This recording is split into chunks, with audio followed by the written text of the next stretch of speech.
Good morning, everyone. First, I would like to thank NATO for inviting me to speak at today's study day on misinformation and disinformation. It's an honor to be here with all of you, discussing a subject that has far-reaching implications for global security and stability.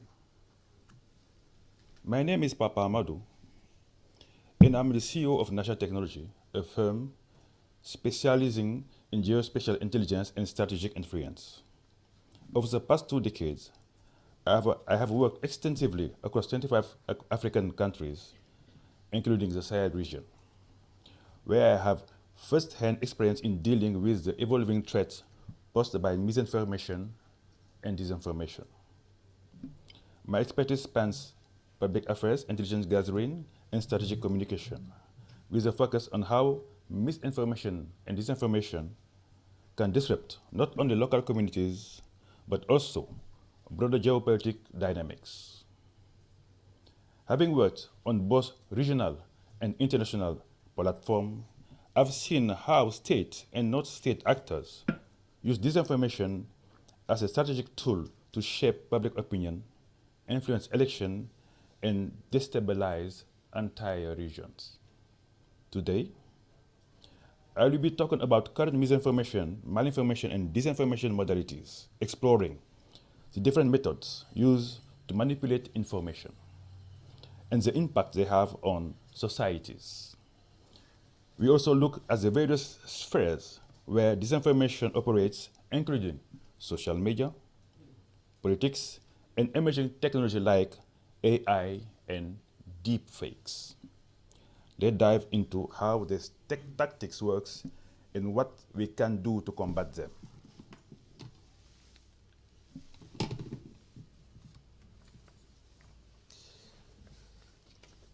The growing threat of disinformation in Sahel and beyond. Disinformation is being increasingly used as a strategic tool by both state and non-state actors in modern conflicts. In regions like the Sahel, this has become particularly evident. Disinformation is not just about spreading false information.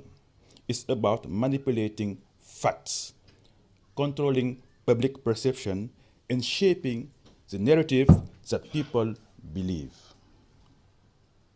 It is important to make a distinction between different types of false information. Malinformation refers to truthful information that is used in a harmful context.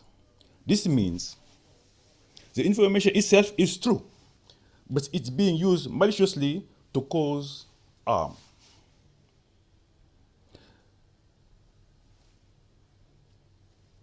That used in harmful context. This means the information itself is, but it's being used maliciously to cause harm. On the other end, misinformation, in the other end, misinformation is false information that spread without the intent to deceive. It's wrong, but often shared by people who believe it's true. So why it's crucial for us to understand how these disinformation modalities work? Because it's not only about manipulating facts. It's about shaping public perception, controlling narratives, and undermining trusts in institutions, media, and even facts themselves. The result is distorted reality that affects everything. I say everything, from policy decision to public behavior. How many of you have encountered disinformation? I know all of you in your day-to-day life have already encountered disinformation. What is in social media, in the news outlet, you all have already encountered disinformation.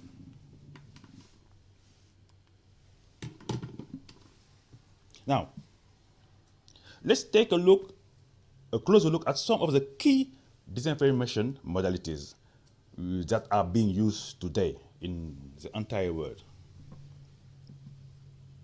Remember, I'm an IT person, so excuse me, I will go technical. Sorry. First, we have clickbait. This refers as to sensational headlines.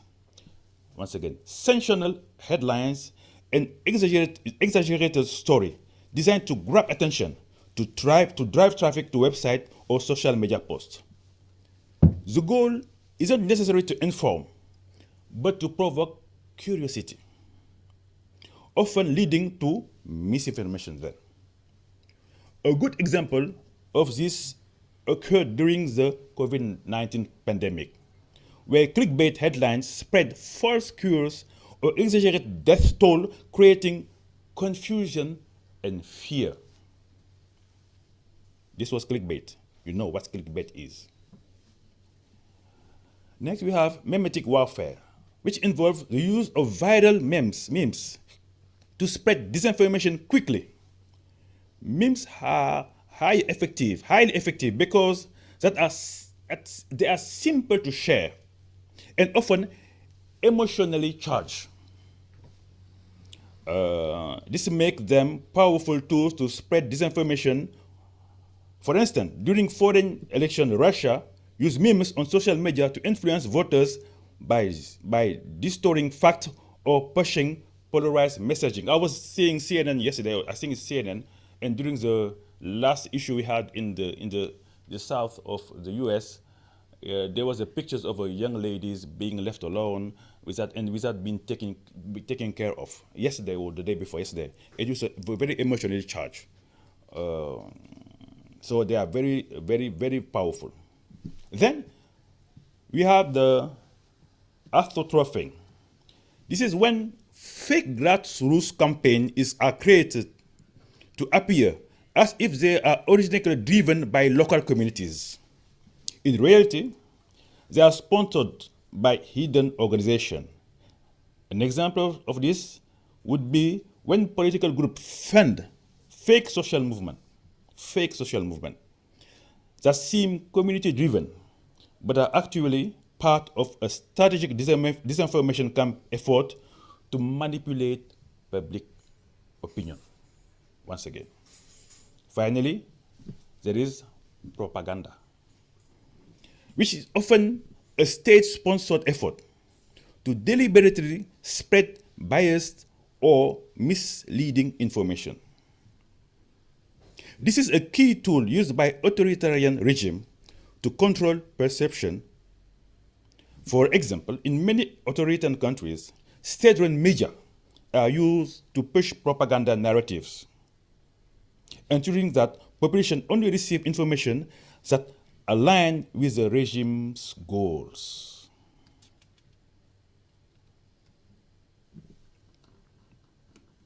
Next. Now, let's dive into the sphere of disinformation influence. Let's now look at the sphere of disinformation influence, which are environments where disinformation thrives and has the most significant impact. First, we have the info bubbles. These are created when individuals are increasingly isolated in information environment that only reinforce the existing views.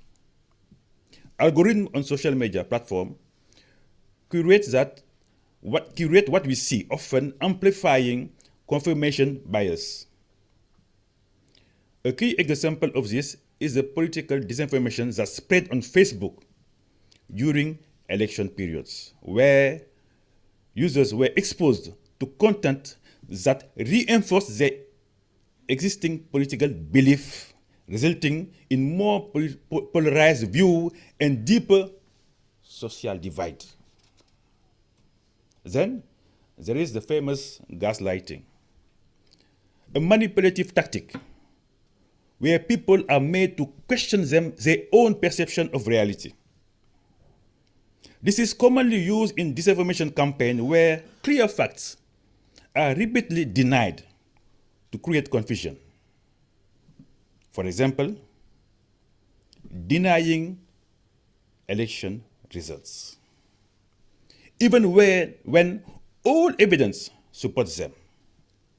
in a form of gaslighting designed to erode trust in the democratic process and sow doubt among the population. Finally, political and sociological disinformation is a deliberate attempt to divide society along political or social lines. This type of disinformation often spread false political narratives or identified based misinformation, targeting ethnic or religious groups to influence tension and a polarized society.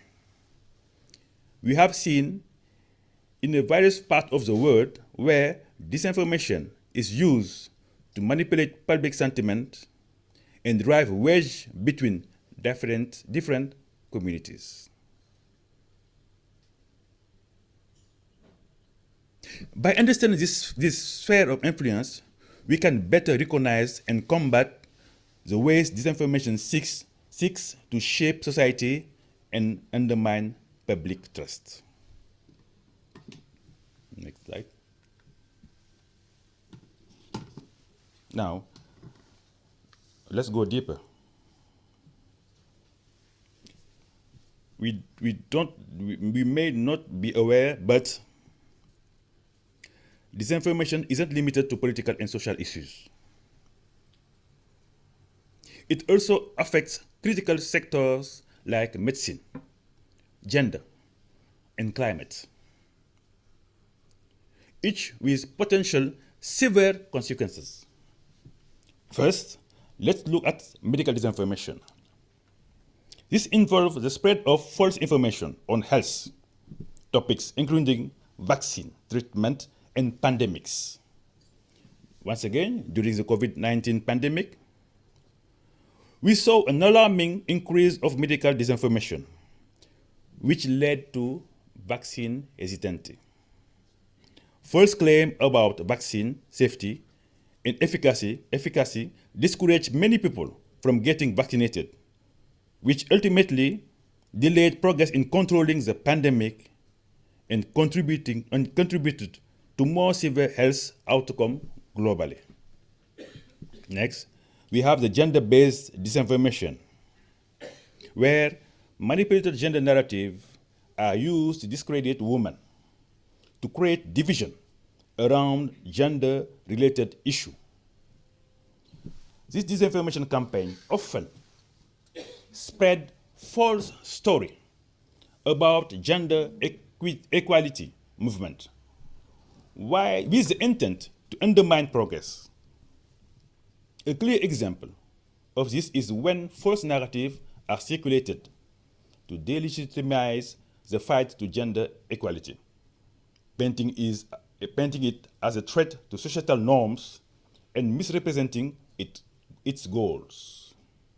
Finally, we have the climate change disinformation. This involves deliberate effort to downplay or outright deny the reality of climate change. A prominent example is the fossil fuel industry-funded disinformation campaign that challenged the consensus on climate science. These campaigns aim to protect economic interests by casting doubt on the evidence of human-driven climate change, thereby slowing down urgent climate action and policy changes. Each of these sectors is crucial to our future, and the disinformation surrounding them has far-reaching impact on public health, social justice, and environmental sustainability.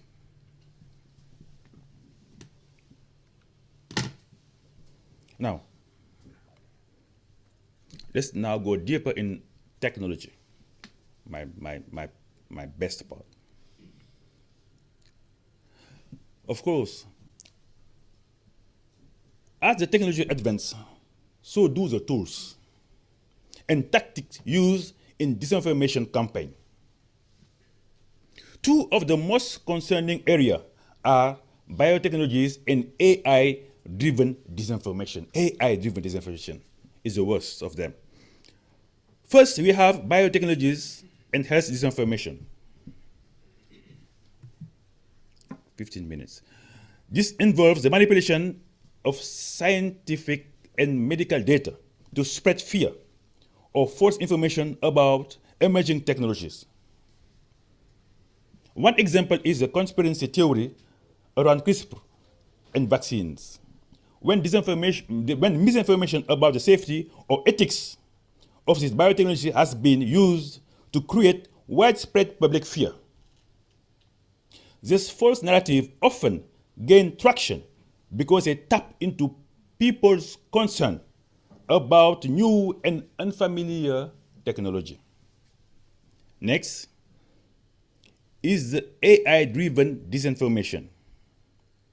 We now have automated systems, fully automated, that can generate fake news, articles, and social media posts at a scale that wasn't possible before. AI tools can generate content faster and more convincingly, making it harder to identify disinformation. For instance, AI-generated articles or deepfake, realistic but fake videos have been used to influence elections, or shape public opinion. This type of disinformation is particularly dangerous because it can spread quickly and appear highly credible, even when it's completely fabricated. Finally, deepfake are one of the most powerful emerging tools in disinformation. They are highly realistic, fake videos and images created using AI technology, often used to undermine trust in media and public figures. For example, deepfake of political leaders spreading false messages have been used to create confusion and distrust among the public. The technology is so advanced that it's become difficult to distinguish between what is real and what is not, leading to serious consequences in terms of public trust and the integrity of information. As these tools become more sophisticated, so does the challenge of combating disinformation effectively.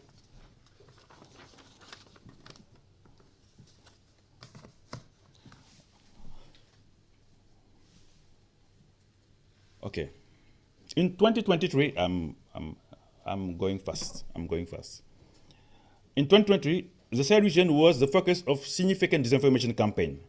A false narrative began circulating that claimed international forces operating in the region were not contributing to peace effort, but rather exploiting local resources. This narrative gained traction quickly, as it resonated with pre-existing fears and suspicions among the local population. The campaign questioned the legitimacy of international peacekeeping mission, framing them as self-serving rather than supportive. So how was this disinformation spread? It was amplified by bot networks on social media platforms like Facebook and Twitter, allowing the false narrative to reach a wide audience rapidly. At the same time, local radio and WhatsApp groups played a significant role in spreading the message further, especially in the area where social media usage was limited.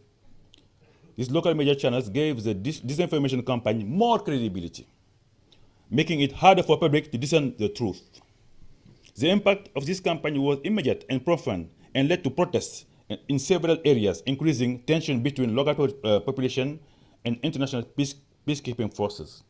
This tension further destabilizing an already fragile region, weakening the trust necessary to focus to successful peace effort and complicating diplomatic relations. Okay, next slide. To effectively combat disinformation, several efforts are underway at both regional and international level. First, we have the regional collaboration in the Sahel, the G5. No, it's the G5, it was the G1 now. The G1 is the G2. Soon the G0, maybe. Okay. At the international level, NATO with the European Union are playing critical roles in providing resources and training combat NATO. NATO is particularly as ongoing effort to enhance cyber resilience to counter disinformation in conflict zone.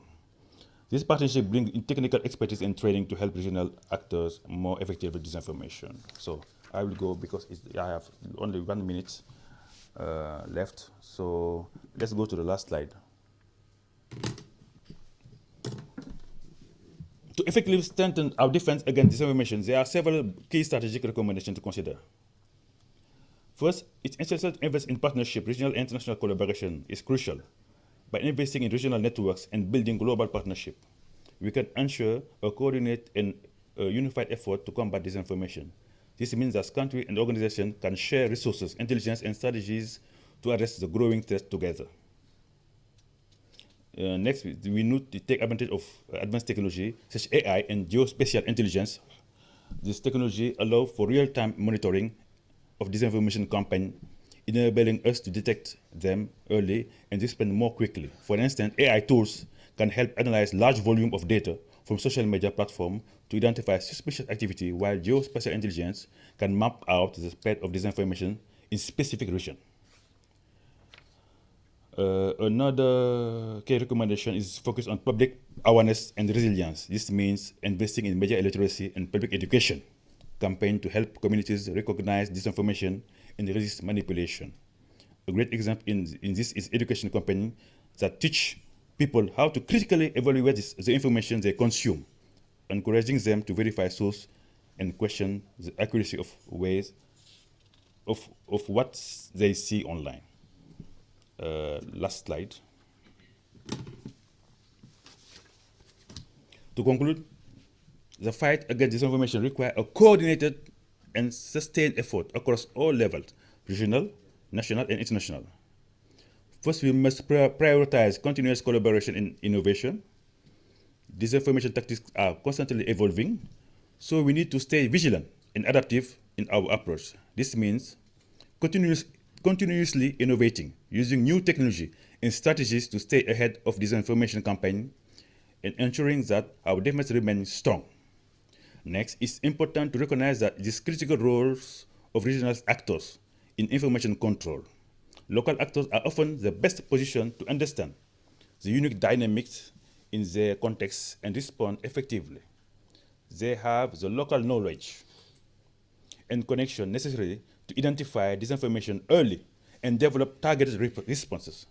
Supporting these actors will strengthen our overall resilience against disinformation. Lastly, we must emphasize the importance of global partnership, collaboration across regional, national, and international level.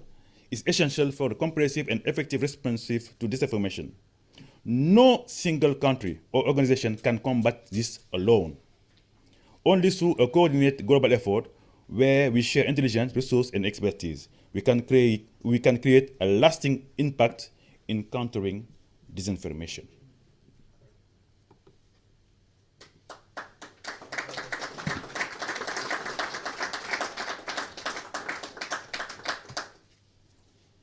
Thank you so much.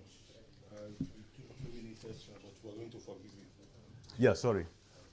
I prepared a 25-minute speech, so doctor says that it's now 20 minutes, so I have to. Okay, thank you so much. So we have 10 minutes to ask questions. We're going to stick to time.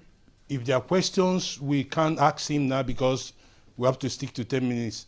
Please write them down. Tomorrow, we're going to have a moderated section. You're going to ask us so many questions as possible.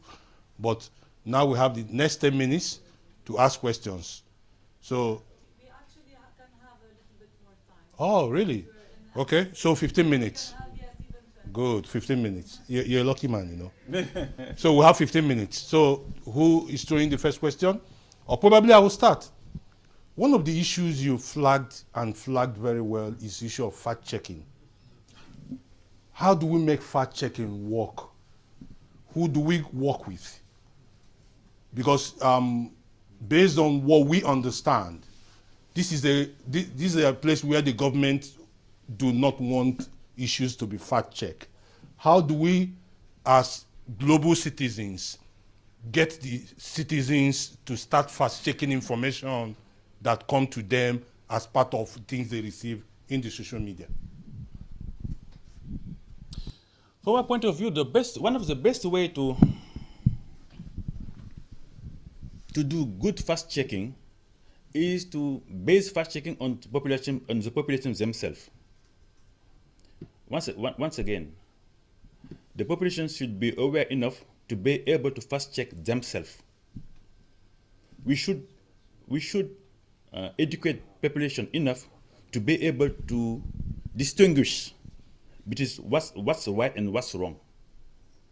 It's the best and only way, from my point of view, to have the sustainable way of fast checking all and everything. Educating population. Educating the population. Yes. Thank you. Thank you, Papa. Mario Nicolini, just recently with the NATO Stratcom Center of Excellence, now back in Bratislava, Slovakia. I would like to come back on your technical specialty. Yes. Which is using AI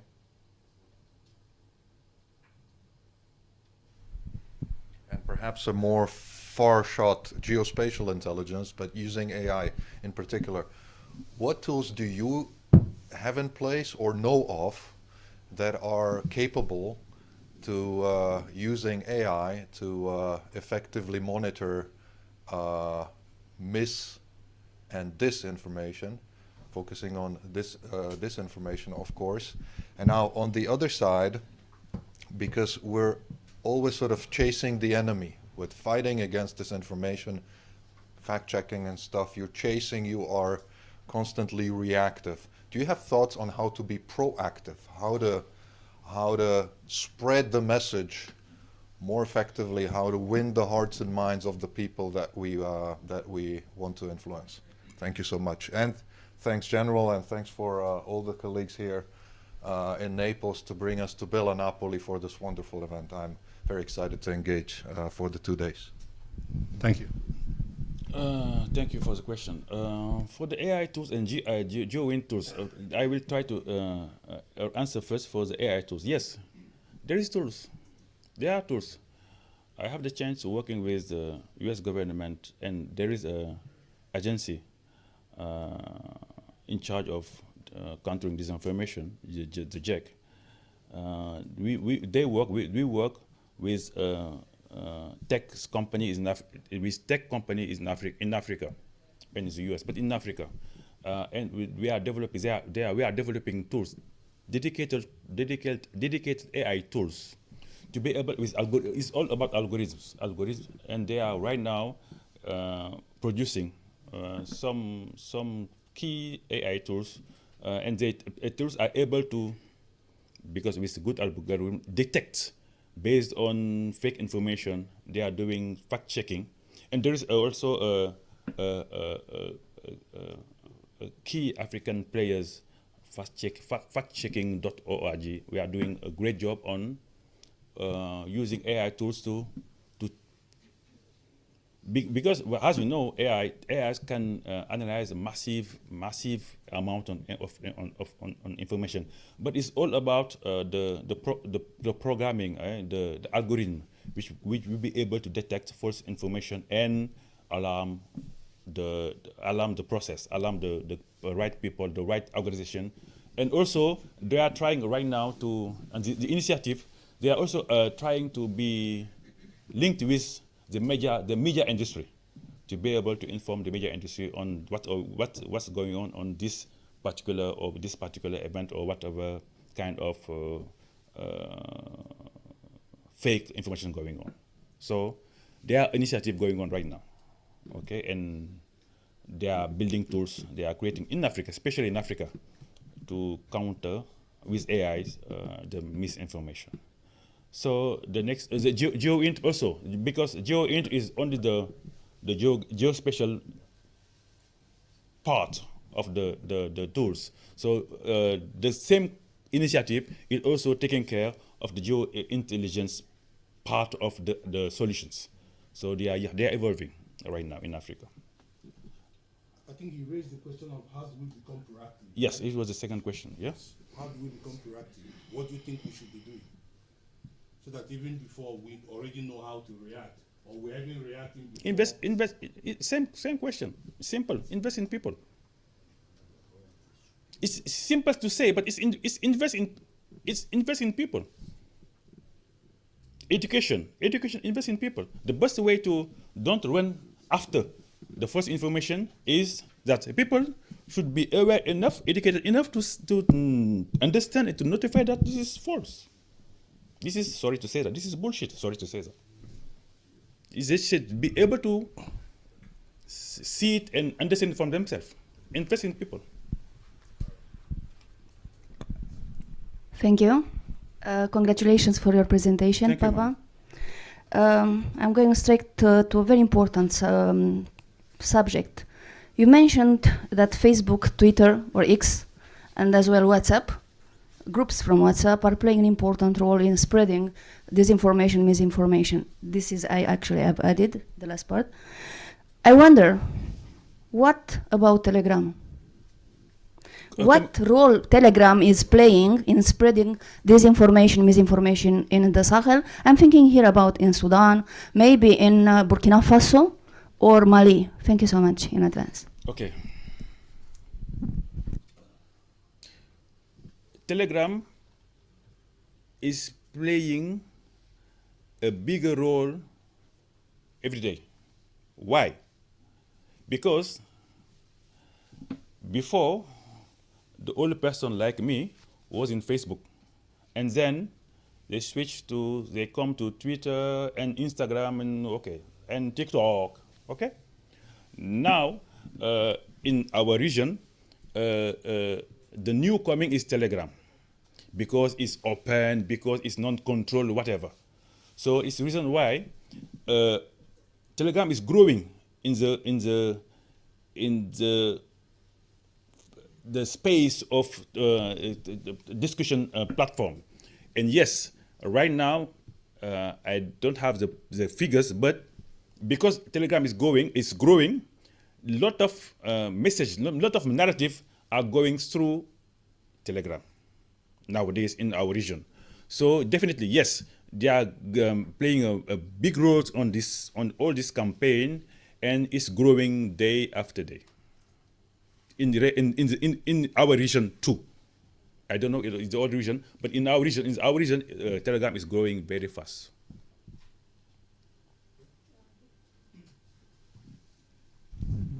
Hello, thank you very much. I'm Thomas. I'm from Lithuania. We were facing Russian disinformation, misinformation quite often, and we probably managed to do that, to counter it. But we used a lot of governmental efforts to do it. So you told what they do. So it's very nice. They do the same, maybe something different, maybe using some different cultural behavior patterns. But can you tell something about government of the Sahel region efforts, what they do to counter, what capabilities they have actually to make it, or do they have the understanding? Because not only people are responsible. If you are facing the country who is using its tools against other country, it's not the people who will win that. It's actually country. So what countries of Sahel, what their governments are doing, if you know, I would be interested. Thank you. Thank you. Hi, I am Amadou Ziaropoulos. I'm an associate professor in the University of Piraeus. I would like to add something to the previous question. It's more of a comment and a concern. As the gentleman said, I think that in a way to counter this threat, we have to look at the governments as well. So things that we usually say as public awareness campaigns, social media literacy programs, they're all sponsored by the government, or mainly by the government, also the private sector. So my skepticism is whether, in general, the governments would like to do this sort of things in these countries, in these regions. Because if I do a public awareness campaign, if I do a social literacy program in the elementary school or whatever, I will have stronger citizens, and that's obviously a positive thing. But you know, the ethical question and the political question is a political question in its nature. Whether you would like to have your society being able to do all those things, because in a way it will also be a problem for your whatever government, political establishment, etc. So adding to this question, thank you. Thank you, gentlemen. Thank you. I think they're asking you, are the government interested in doing anything? But I will not answer this question. I will say why. I'm a technical person. Fair enough, yes. No. Yes, I'm quite sure. Yes, other people will better answer this question. But technically, they do nothing. I say technically. Yeah, technically. I'm not seeing any kind of counter-information, counter-influence strategies. I don't see technically speaking. Right now, population and people from our region are consuming the propaganda. And I technically, once again, my colleague will certainly go deeper on the political or whatever part, but technically, there's nothing has been done. Not enough, from my point of view. Technically, from my point of view, not enough. So let's get your view on what are they doing? I have my views, but let me allow you to talk. Okay, thank you. Good morning, distinguished guests, and good morning, NATO. The government is actually doing something, but doing wrong things. Doing wrong things in the sense that they know the problem of the citizens, but the government is not tackling them. Unfortunately, everything they do is to focus on politics, the political environment, and their own survival at the expense of the mass of the people. In other words, there is so much poverty, there is so much problem of unemployment. So people are really suffering. Unfortunately, people don't even have the purchasing power. So in all of these vulnerabilities, so anything you bring to them, anything you take to them, so they are not interested whether it is true or it is not true. So whatever that is fed to them, and doing something that I said but doing wrong things, is that because they know you are poor, so it is only when elections are coming or elections are approaching and they need your votes, even if they know they will still rig themselves in and come back into political power. They come and bring any little thing to you just for that time and that period of election to get your votes. So there is serious issues, problems, hunger, poverty. All of these problems are there. So the government is looking the other way. So the government is doing something but wrong things, doing something but not acting, doing something but refuse to tackle those problems. And that's why misinformation, disinformation, all of these problems, they thrive. They just thrive in that environment. Anyway, we will see the environment very soon now in a few minutes. All right. Thank you. Let me just add one more thing, then I'll give to Aisha. So based on the question you've asked, and that's why when I started, I tried to divide the Sahel into two.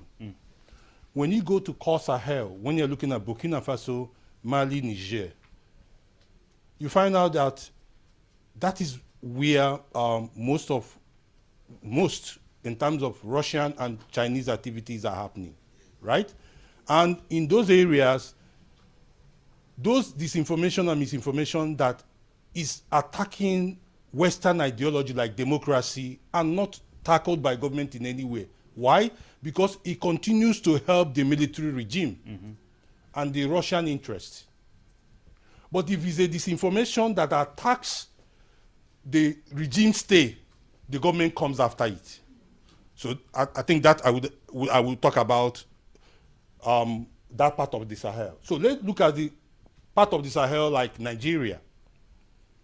Nigeria, incidentally, if you have misinformation that attacks the government and somehow could affect his regime stay, he goes after it. For an instance, if you, sometime in October, there was a 10 days protest in Nigeria, and Russian flag were flown.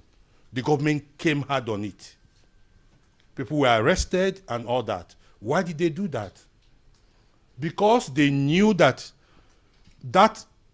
alone could affect the current regime or the government.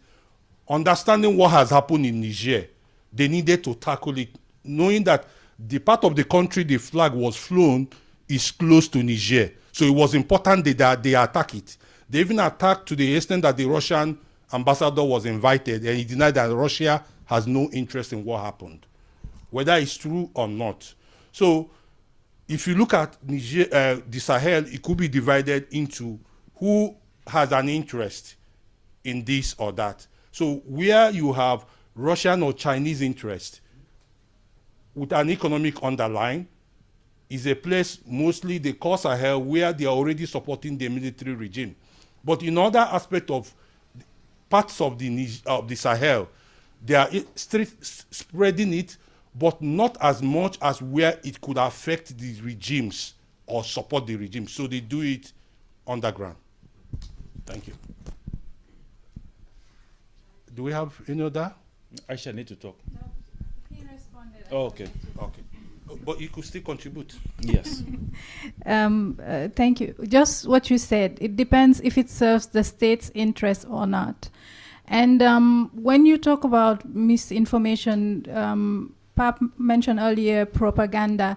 If you go to Niger and Mali, specifically Niger, on national TV, you constantly have propaganda information like after independence, African countries with the military regime, the propaganda, the songs, that's constantly going on. So they're using media literacy, but to strengthen disinformation and misinformation. And also, I'll give an example of Senegal during the protest last year and earlier this year. There was someone, a protester who came with a Russian flag, but I think he will never try that again because citizens actually knew the difference between this is our fight and this is a fight that is supported or by an external power. And the issue, and here I'll talk about Mali, is the fact that there are these so-called activists who are funded by Russia, China, specifically Russia, to continue on this disinformation narrative against France. I'm not saying France is innocent. They've done a lot of things. They're continuing this narrative, but for their own personal interests. So here the issue of, patriotism, nationalism in a positive sense comes out. The economic interest he mentioned earlier, actually, it's at all level of society. And wherever China or Russia can go to feed in money to be able to achieve their goal, they do it. So it's a multifaceted attack. For me, it's not just disinformation, it's at all layers, every layers. And now the attempt, I'm sure everyone knows, is to encroach into the coastal countries because they have a hold of these countries that are the core of the Sahel. Thank you so much. I think we've been able to talk more on this, and whatever thing we have left of this, we'll move it to the next day to the moderator panel section. Thank you, Papa, and that was a fantastic one.